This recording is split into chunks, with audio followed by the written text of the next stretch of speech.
परिव्राजकाचार्यवर्याः सर्ववाक्यप्रमाणपारावारकारिणाः यमनियमासन प्राणायाम प्रत्याहार धारणाध्यानसमाधिष्ठान योगानुष्ठाननिष्ठाः तपश्चर्याचरणचक्रवर्तिनः अनादिगुरुपरम्पराप्राप्त वैदिक धर्म प्रचारणपरायणाः सकल दर्शन समन्वितो वेद वेदांत सिद्धांत प्रतिपादकाचार्याः निगमागमसारहृदयाः सर्वतंत्र स्वतंत्राः वर्णाश्रम सदाचार शिक्षिकाः विश्वकल्याणमानसाः अखंड मंडलाचार्याः श्रीमदाद्य शंकराचार्य भगवत्पाद स्थापित मर्यादा पोषण परायणाः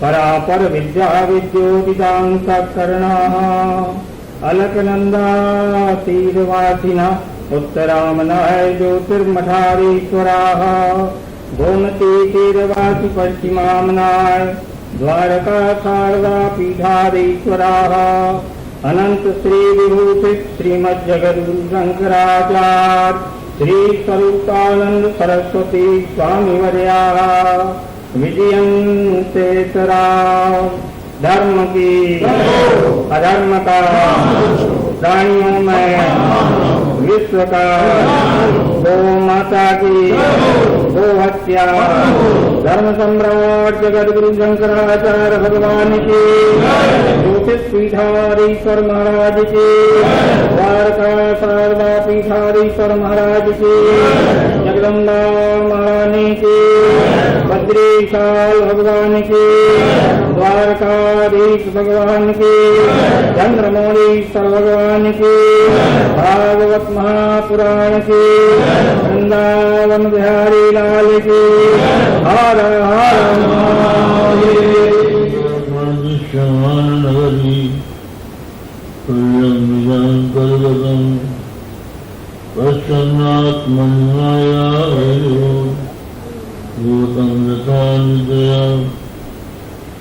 साक्षात् कुरुते प्रबोध समये स्वात्मानमेवाद्वयम् तस्मै श्रीगुरुमूर्ते नमः। श्रीदक्षिणामूर्तये वागीशायस्य वदने लक्ष्मीर्यस्य च वक्षति यस्यास्ते हृदये संवितुं भजे विश्वसर्वविकल्पान् नवलक्षणरक्षितं श्रीकृष्णाख्यं वरं धाम जगद्धामनमामि तत्। श्रीराम जय राम जय जय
की हर हर महादेव।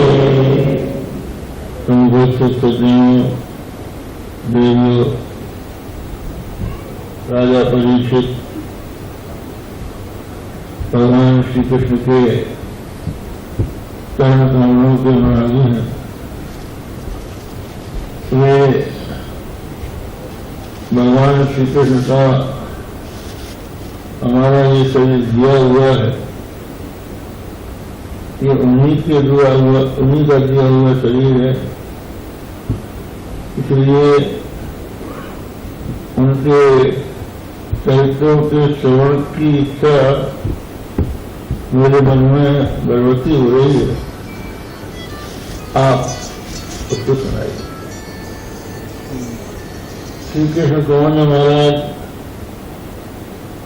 क्या आप अपने संबंध को लेकर उनके गुण और चरित्रों को सुनना चाहते हैं? क्योंकि मनुष्य का चरित्र सुनना कोई कल्याणकारक नहीं होता है। तो बोले महाराज वो मनुष्य नहीं है, माया मनुष्य है। माया मनुष्य तो गलत विफल। हमको जिनके चरित्रों को सुनने की भावना जागृत हुई है, वो वस्तुतः मनुष्य नहीं है, अपनी योग माया से मनुष्य बन गए हैं। मनुष्य जैसे जगते हैं, मनुष्य नहीं है, माया मनुष्य है। मनुष्य तो एक जगह रहता है।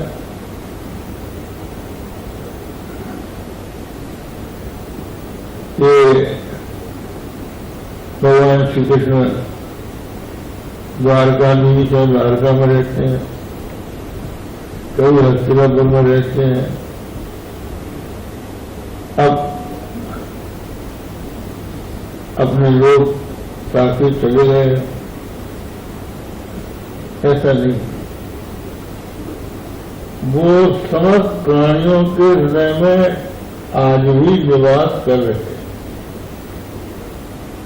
वीर्याणि तस्याखिलभेय बालाम अंतर्वेद पुरुषकार रूप ही। जितने भी प्राणधारी हैं, सबके हृदय में भगवान का निवास है, अंतर्यामी रूप से। तो ये माना जाता है कि जीव प्रतिबिंब है और ईश्वर बिंब है।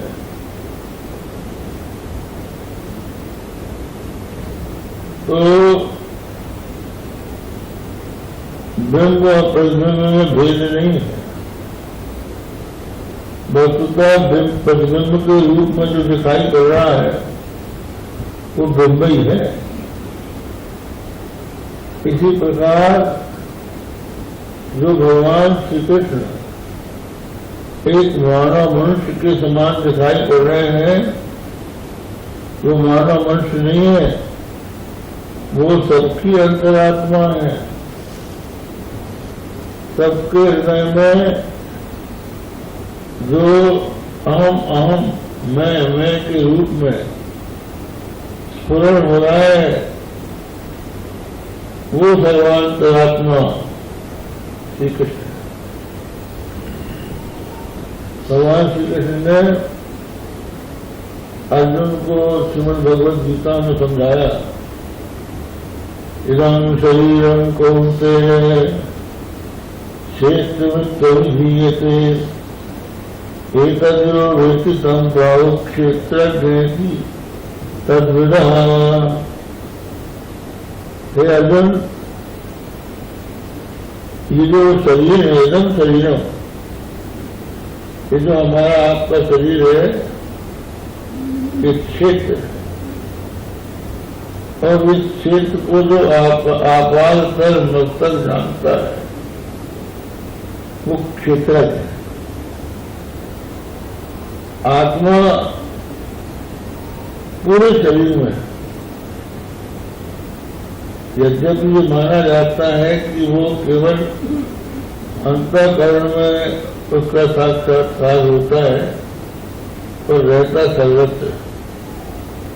इसलिए पादे में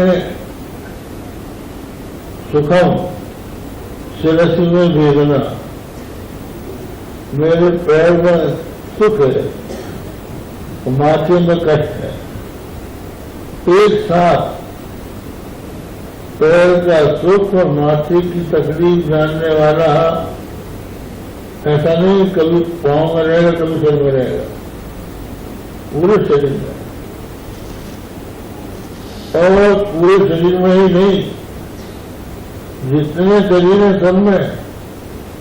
लेकिन पहले समझने के लिए हम ये कह सकते हैं कि इस शरीर को क्षेत्र कहते हैं और इसको जानने वाले को क्षेत्रज्ञ कहते हैं। इदं शरीरं कौन्तेय क्षेत्रमित्यभिधीयते एतद्यो वेत्ति तं प्राहुः क्षेत्रज्ञ तद्विदः। क्षेत्रज्ञ के तत्व को जानने वाले, इसको जानने वाले को क्षेत्रज्ञ कहते हैं। आत्मा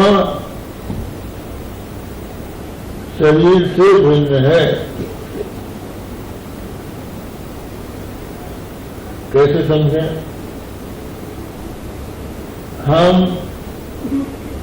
जिस चीज को मेरी कहते हैं या मेरा कहते हैं, मैं उससे अलग होता है। जैसे हम कहते हैं मेरा मकान, तो मैं अलग, मेरा मकान अलग। मेरी मोटर, मैं अलग, मेरी मोटर अलग। उसी तरह हम कहते हैं मेरा शरीर, तो मैं अलग और मेरा शरीर अलग। मेरी आंख, मैं अलग, मेरी आंख अलग। मेरे कान, मैं अलग, मेरा कान अलग। मेरी नाक, मेरी जीभ, मेरी त्वचा, जिसको हम मेरी कहते हैं, मैं उससे अलग होता है। जैसे मेरा प्राण, प्राण से मैं अलग। और हम कहते हैं मेरी बुद्धि, मेरा मन, तो मैं अलग, मेरा मन अलग। तो शरीर, इंद्रिय, मन, प्राण, इन सबको जानने वाला वो है क्षेत्रज्ञ, और जिनको जानता है वो है क्षेत्र। तो वो जो क्षेत्रज्ञ है, ऐसा लगता है कि प्रत्येक क्षेत्र में अलग अलग क्षेत्रज्ञ हैं, तो अलग अलग नहीं है, एक ही है। इसलिए भगवान ने आगे कहा क्षेत्रज्ञं चाभिमां विद्धि सर्वक्षेत्रेषु भारत क्षेत्रज्ञयोर्ज्ञानम् यत्तज्ज्ञानं मतं मम। हे भारत, सब क्षेत्रों का क्षेत्रज्ञ मैं ही हूं। जो इस बात को जानता है वो बात समझ जानता है। तो कहा ये अलग अलग क्या प्रतीत हो रहे हैं? अलग अलग प्रतीत शरीर हो रहे हैं। आत्मा को कही मैं कह रही है, यहाँ का मैं और वहां का मैं अंतर थोड़ी। जब हम शरीर के साथ मैं को मिलाएंगे तो अलग अलग मालूम पड़ेगा, और शरीर से अलग कर लेंगे तो पूर्ण मात्र एक ही रहेगा। वही बात हम लोगों के भी वेदांत में चल रही थी। सिगड़ी में लकड़ी का कोयला भर के आपने उसको आग चुवाई, तो सारे कोयले अंगार बन गए। अब आप उन कोयलों को फर्श में फैला दो तो कई आगे दिखाई पड़ेगी, कोई गोल, कोई चपटी, कोई लंबी, कोई त्रिकोण और कई। तो कितनी आग हो गई? आग अलग अलग नहीं है, कोयले अलग अलग। कोयले के भेद को आपने आग में आरोपित कर दिया। इसी तरह से ये शरीर कोयला है और आत्मा इसकी आग है। वो सबकी है। तो ऐसी स्थिति में जो अपने आप को केवल शरीर मानता है वो तो होता है जीव, और जो सचमुच सर्वत्र है वो है ईश्वर। तो ईश्वर जो है ब्रह्म है और जीव से प्रद्युत आता है। वहां रामचरितमानस में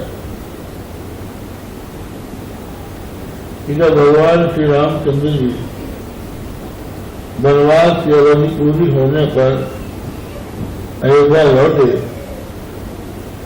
तो समस्त अयोध्यावासी नगर के बाहर आ गए और सबके मन में यही भावना थी कि सबसे पहले हम ही राम से मिले, हमें उनसे भेंट करें। तो भगवान तो अंतर्यामी है, सबके मन की बात जान गए। वहां लिखा है तुलसीदास जी ने, अमृत रूप प्रकटे कई काला, जथा दुर्ग मेरे समय कृपाला, यह बड़ी बात राम की नाई, जिन घट कोटि एक परछाई। कहते हैं राम अनेक हो गए, जितने अयोध्यावासी थे उतने राम बन गए और सबसे मिले। सब लोग यही समझते थे कि सबसे पहले राम हमें से मिले। राम अनेक कैसे हो गए? इनमें से एक तो असली होगा, बाकी सब नकली होंगे। तो नकली असली किससे मिला? अगर कोई ऐसा पूछे तो उसकी ना समझो। जैसे 1 करोड़ घड़े रखे और उन सब में पानी भरा है, तो सूर्य नारायण का प्रतिबिंब करोड़ों घड़े में जब पड़ेगा तो सूर्य करोड़ हो जाएगा। करोड़ों सूर्य के रूप में है,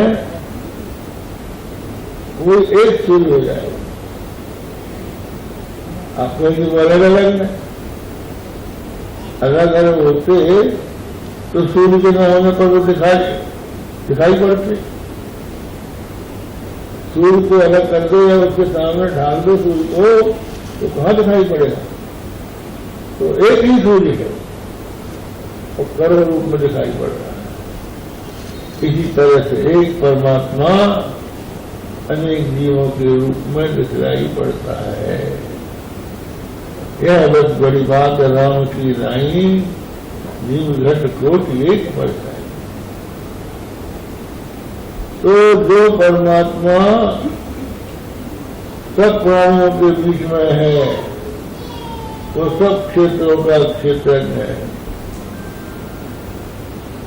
जैसे माला की मनिया मली अनेक हो, लेकिन सूत तो एक है, एक ही सूत में सब पौधी जाती है। उसी तरह से शरीर भले अलग अलग हो, लेकिन आत्मा सबकी एक है, वो अलग अलग नहीं। तो वो भगवान जो सर्वव्यापी है, सर्वभूतांतरात्मा है, वो अपनी योग माया से मनुष्य बन जाते हैं। तो वीर्याणि तस्याक्षरव्ययवायाम अंतर्वहि पुरुष काल रूपी। वो सब प्राणियों के भीतर भी रहते हैं, बाहर भी रहते हैं। अंतर्वहि पुरुष काल रूपी। सब प्राणियों के अंतःकरण में पुरुष रूप में रहते हैं और बाहर काल रूप में रहते हैं। तो जो मनुष्य अपनी आत्मा में, अपने अंतःकरण में उस परमात्मा का साक्षात्कार कर लेता है, वो जन्म मरण के चक्र से छूट जाता है। सत्यम ज्ञानमनंतम ब्रह्म यो वेद निहितं गुहायाम सोश्रुते सर्वान् कामान् सह ब्रह्मान् पश्यति। वो परमात्मा सत्य स्वरूप है, ज्ञान स्वरूप है, अनंत है, सजाती विजाती स्वगत भेद शून्य है। ऐसा ब्रह्म इतना बड़ा जिससे कोई बड़ा हो नहीं सकता। वो ब्रह्म यद्यपि है सर्वत्र, लेकिन हृदय में उसका आविर्भाव होता है।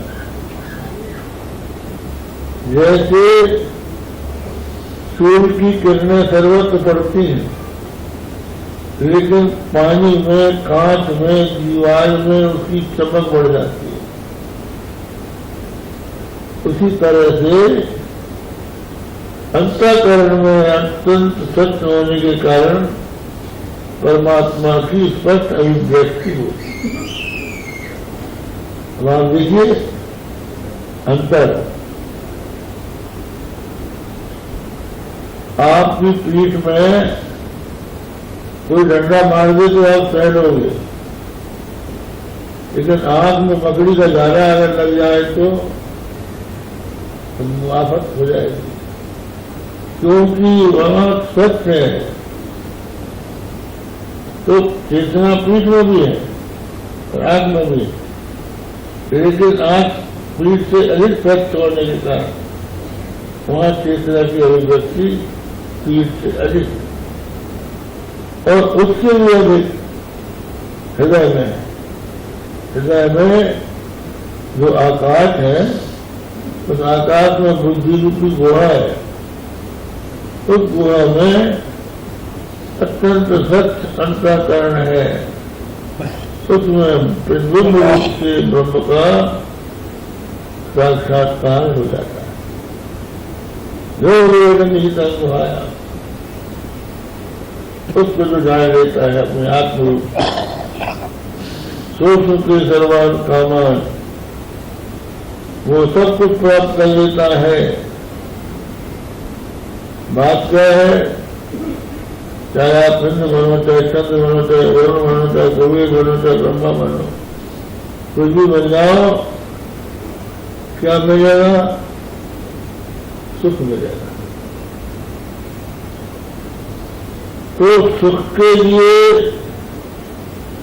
सबके पीछे आप रखते हैं, लेकिन सुख जो है वो अपना अंतरात्मा है, जिससे सबसे अधिक प्रेम होता है उसी में सुख होता है। आप देख लीजिए, जिससे आपका प्यार है वो मिल जाता है तो आपको कितना सुख होता है। तो किससे ज्यादा प्यार है? कोई कहता हमारा बेटे से है, कोई कहता हमारा पति से, कोई कहता हमारी स्त्री से, कोई किसी से, कोई किसी से, लेकिन प्यार अपने से है और किसी से नहीं है। बेटा जब बड़ा हो जाता है तो माता पिता सोचते हैं कि बहू ले आए,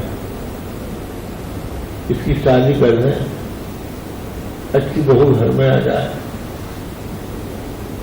खूब खोज के, खूब ठोंक बजा के, कितनी बड़ी है, कैसी है, कहाँ है, कैसी खानदान है, सब वो जान फिर हाँ ठीक है हो गया। अब विवाह हुआ, धूमधाम हुई, रिश्तेदार नातेदार आए, बहू के हाथ में मेहंदी लगी, पाँव में मुहावर लगी, अच्छे कपड़े उसको पहनाए गए। जब विदा होके आई तो सास ससुर को धो खाई, बड़ों को प्रणाम किया, मंदिर में गई, सब कुछ हुआ। अब सासू कहती है, बहू रानी तो चुपचाप बैठी रहो, घर का सब काम में संभाल लूंगी, तुम्हें यहाँ कुछ भी करने की आवश्यकता नहीं है। बहू रानी से अच्छी सास मिल गई। कुछ दिनों के बाद सास कहती है कि बहू रानी अब इस घर को हमने इतने दिन तक संभाला, अब तू संभाल। अब वो बेचारी संभालने लगती है और सास जो है उसमें स्थिति निकालती कि ये गड़बड़ कर रही है, ये कर रही है। कुछ दिन तक तो वो बहू चुपचाप रहती है, बाद में उसका मुंह खुल जाता है, जवाब देने लगती है। अब जवाब देने लगती है तो सास अपने पति से बोलती है कि पति जो ये बहू नहीं है, ये तो मिर्चा है। हम कुछ बोलते हैं तो झाड़ सी लगती है। तो ससुर समझाता है सास को, देख पढ़ाए घर की बहू भाई बेटी आई है, अच्छी तरह से रख, धीरे धीरे सीख जाएगी। लेकिन रोज रोज जब शिकायत होने लगी तो पति का मन बदल गया। बेटे को बुलाया कि बेटे अपनी औरत को लेके घर से निकल जा। क्यों? घर से निकालने के लिए बुलाया था, अपने सुख के लिए बुलाया था। तो सुख की अपेक्षा जब वो दुख देने लगी तो घर से निकलो। तो किस लिए प्यार था? उससे नहीं था, अपने सुख से था। एक बार कहो, बाप बेटे थे, दोनों की पंचायत हो रही थी हमारे सामने। हम लोग पास तो सबके साथ हैं। तो बाप कहने लगा कि ये लड़का जो है जोरू का गुलाम है, ये हमारी सुनता नहीं है, उसी की सुनता है। बेटा कहने लगा तुम नहीं हो क्या? ऐसा था बेटा।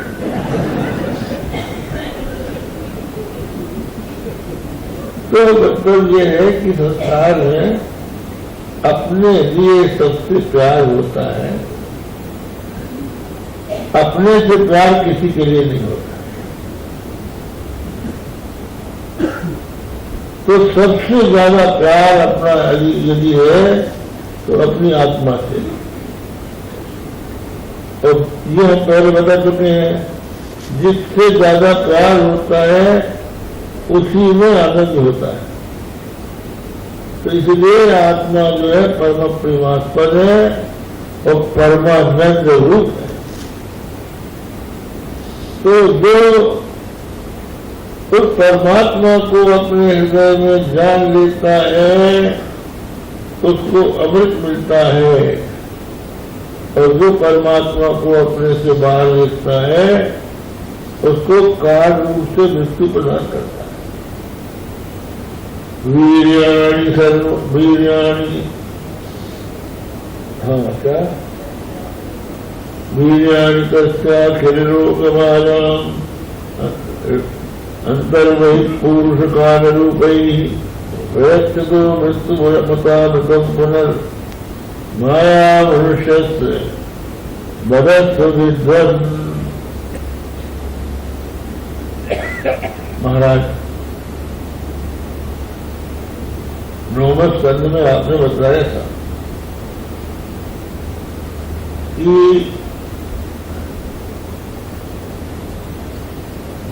बलराम जी रोहिणी के पुत्र हैं और देवकी के भी पुत्र हैं, तो ये कैसे हो सकता है कि देवकी से दूसरे देव के बिना कैसे संबंध उनका हो जाएगा, ये भी हमको बताइए। तो श्री सुखदेव जी ने कहा कि राजन, ये सब तो हम सुना ही रहे हैं, कुछ जलपान कर लो, कुछ खा पी लो।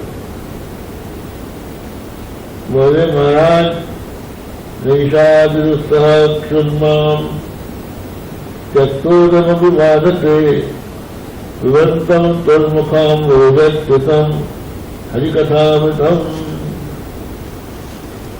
भगवान, भूख बड़ी दुस्सह होती है, भूख सहना बहुत कठिन है, और मैंने तो पानी पीना भी छोड़ दिया है, लेकिन मुझे कुछ पता नहीं चल रहा है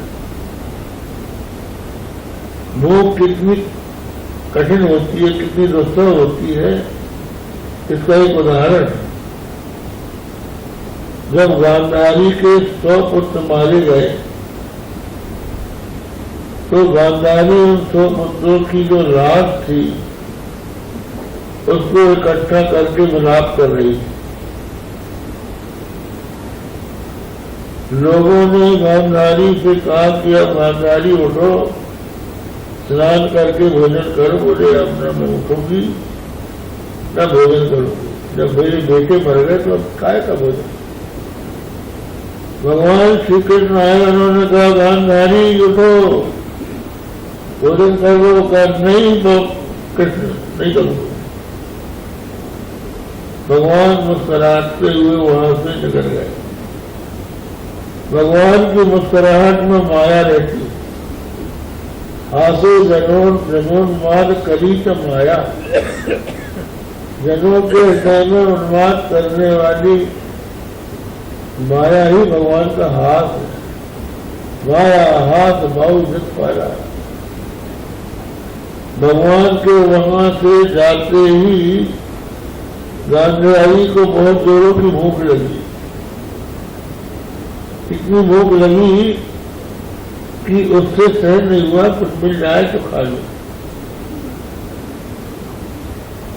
तो आग की पट्टी खोल के देखा, एक बेर का पेड़ लगा था, उसमें पके पके फल लगे थे।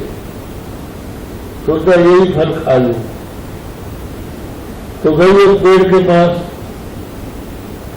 हाथ बढ़ाया लेकिन वो बहुत ऊपर था, फल ऊपर था। तो अपने बेटों की लाभ खींच के लाई और उसके ऊपर चढ़ के बेल तोड़ने लगी। तो भगवान श्री कृष्ण आ गए। उन्होंने कहा, ये गांधारी क्या कर रही हो? गांधारी क्या कहती है, वासुदेव जरा कष्टम कष्टम गंधन जीवितम पुत्र शोकम महाकष्टम कष्टात् कष्टतरम क्षुधा। हे वासुदेव, संसार में बुढ़ापा सबसे बड़ा कष्ट है।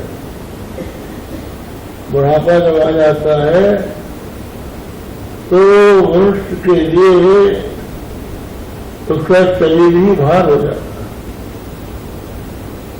अंगम गलितम पलितम मुंडम रसवहीनम जातम सुवर्णम वृद्धो याति गृहीत्वा दंडम तदपि मुंसत क्या पिंडम।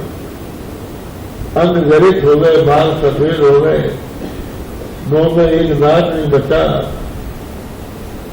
और 2 पैर के 3 पैर हो गए। आशा अभी पीछा नहीं छोड़ रही। ऐसी हालत हो जाती है कि बुढ़ापे में जब महिला काम धाम करने के योग्य रहती है, शरीर में शक्ति रहती है, तो हर बात उससे पूछी जाती है।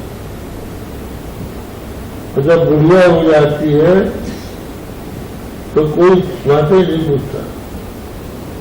और अगर वो कोई बात स्वयं कहना चाहे तो उसी का बेटा कहता है, मां तू कुछ तो बढ़ा कर, तू बोले बस, क्योंकि बेचारी बुढ़िया हो गई, अब काम की नहीं रही।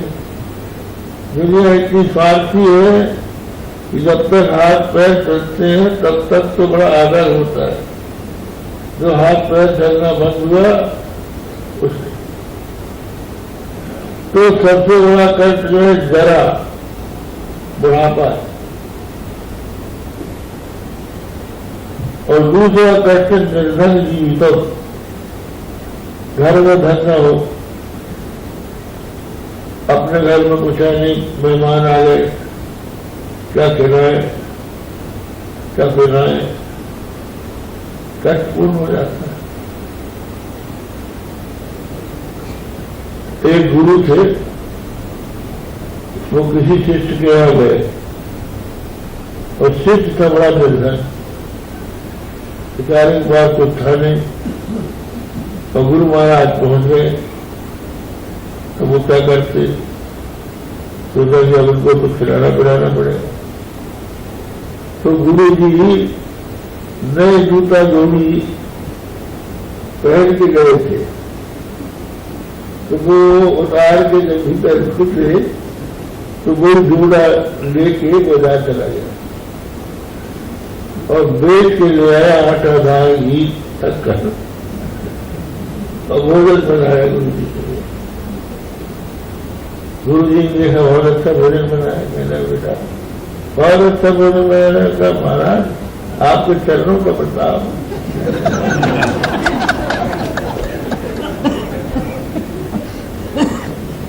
आपके चरणों का प्रताप, यही कह सकती। गुरु जी ने सोचा कि तो बड़ा नंबर आदमी। उसके बाद जब वो जाने लगे तो जो पैसा बचा था तो चला लिया। हाँ बेटा बहुत अच्छा, इतनी दक्षिणा तो पहले तुम नहीं देते थे, आप ही के चरणों में प्रताप यही कह सकती। जाते समय जो जूता खोलने लगे तो मुझे बेटा वो जूता कहाँ है, हमारे वही का तो प्रताप था। ये है दुनिया बड़ी स्वार्थी,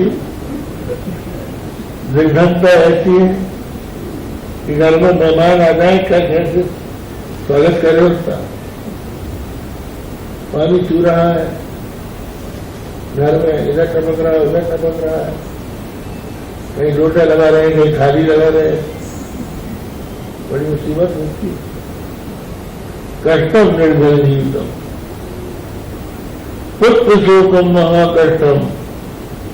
माता पिता के सामने पुत्र मर जाए तो महान कष्ट होता है, लेकिन आज पता लगा कष्टात् कष्टतरं क्षुधा, सबसे बड़ा कष्ट है भूख। आज भूख लग गई मुझे तो सब भूल गया, कहाँ बेटा कहाँ क्या। ये है, तो इसी बात को राजा परीक्षित कह रहे हैं कि नैषाद उत्साह क्षुद्मा त्यक्तोदमपि बाधते। गुरुदेव ये क्षुधा दुस्सह है और मैंने तो पानी भी छोड़ दिया है, लेकिन जो अमृत पी लेता है उसको भूख प्यास कैसे रहेगी। अमृत पी लेने वाले को मौत नहीं छूती, फिर वो मुक्त हो जाता है। तो आप देखिए रामचरित मानस में आता है, जानकी जी अशोक वाटिका में बैठी है, रावण धमका के चला जाता है कि एक महीने में अगर तूने मेरा कहना न माना तो मैं तुझको काट के तेरी तरकारी खा लूंगा, ऐसा कह दिया। अब जानकी जी भगवान का स्मरण करके व्याकुल हो रही है और सोचती है कि अब शरीर को छोड़ेंगे, कृष्णा से आग मांगती है कि तुम आग ले आओ तो हम चिता बना के दे दो, आग लगा दो तो हम अपने शरीर को जला दें, इस दुष्ट की वाणी हमको करने को न मिले। कृष्णा ने कहा कि राजकुमारी रात को अग्नि नहीं मिल सकती, वो चली गई। तो बहुत अधिक कष्ट में थी जानकी जी। इतने में हनुमान जी क्या बोलते हैं, एक सरयू के किनारे अयोध्या नाम की नगरी है, उसमें राजा दशरथ राज्य कर रहे थे, उनकी 3 पत्नियां थी जिनका नाम कौशल्या, सुमित्रा और कैकेयी था। गुरु की कृपा से उन्होंने अश्वमेध यज्ञ किया जिससे उनको 4 पुत्र मिले, राम, लक्ष्मण, भरत, शत्रुघ्न। और यहाँ से कथा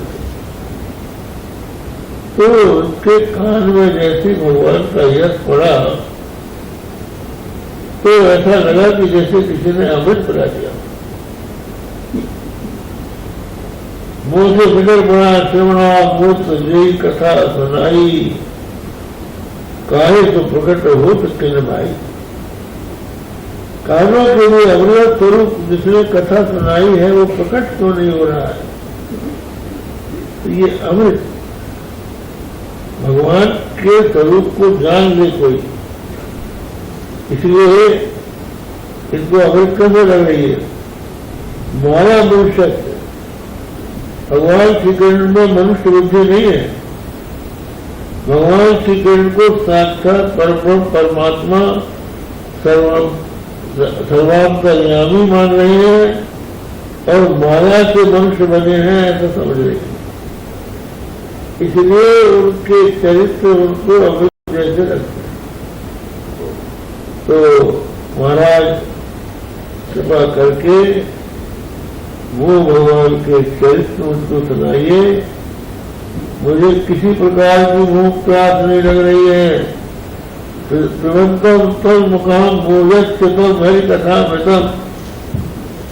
अगर आप किसी प्राणी को जीवित रखना चाहते हैं तो आप आहार की बात सोचते हैं, लेकिन आप तो आहार से भी बड़ी वस्तु मुझे अमृत दे रहे हैं। तो अमृत में मैं पान कर रहा हूं तो मुझे भूख प्यास लग ही नहीं रही है। यदि मुझे आप जीवित रखना चाहते हैं तो वो अमृत जो आप पिला रहे थे उसको पिलाते ही रहिए, तब मेरा जीवन बचेगा। इस तरह से राजा परीक्षित सुखदेव जी से भगवान की कथा के संबंध में प्रश्न कर रहे हैं। अब आगे कथा आप लोगों को सुनेंगे।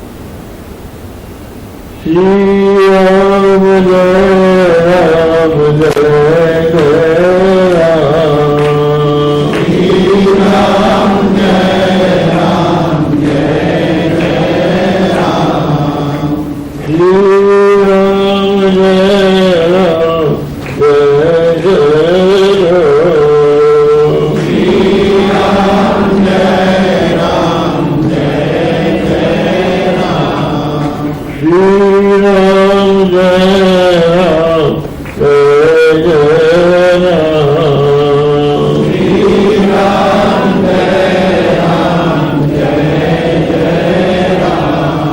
सारे जरा तो मन में विचारो, सारे जरा तो मन में विचारो, क्या साथ लाए अरे चलो में, क्या साथ लाए अरे चलोगे। जाता सदा साथ ही पुकारो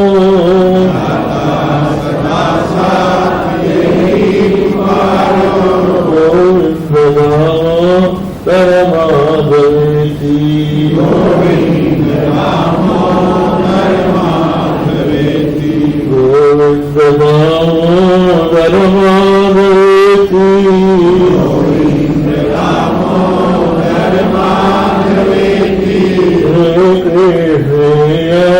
गए सखेती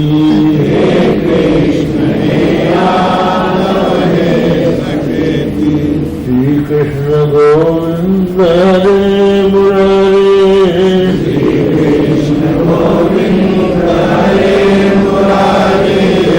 नाथ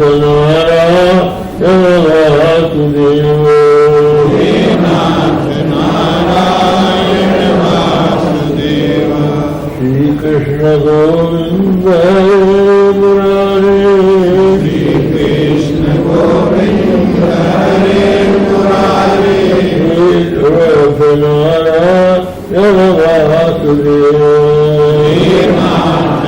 नारायण वासुदेव धर्म की अधर्म का प्राणियों में विश्व का गो माता की गो हत्या हर हर महादेव।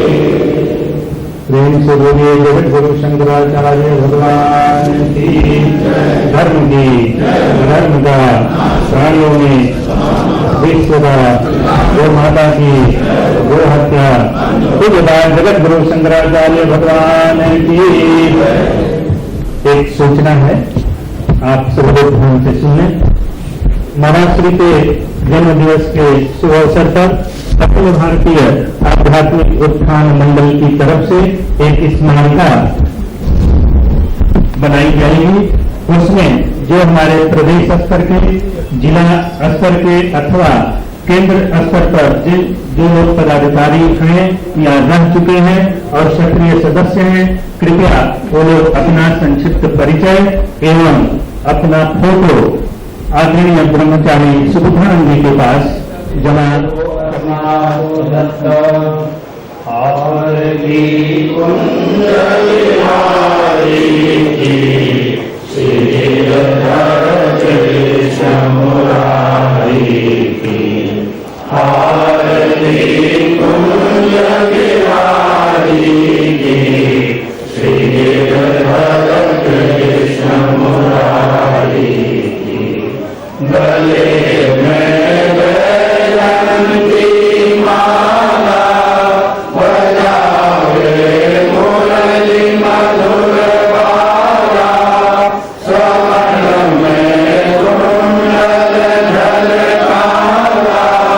नंद के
गणेशीकरणं देवाकरणं पुष्पाञ्जलि दानाशमन्त पुष्पाञ्जलि भगवान् पुष्पाञ्जलिं परमेश्वर मंत्रहीनं व्यायं भक्तिनं प्राप्त यत्पूर्तं यादेव परिपूर्णं भवतु बोलिए जगदगुरु शंकराचार्य भगवान की जय। धर्म की जय। धर्म का प्राणियों में विश्व का माता की जय हो। जगदगुरु शंकराचार्य भगवान की जय। ज्योतिष पीठाधीश्वर महाराज की जय। पीठाधीश्वर महाराज की भागवत भगवान की वृंदावन बिहारी लाल की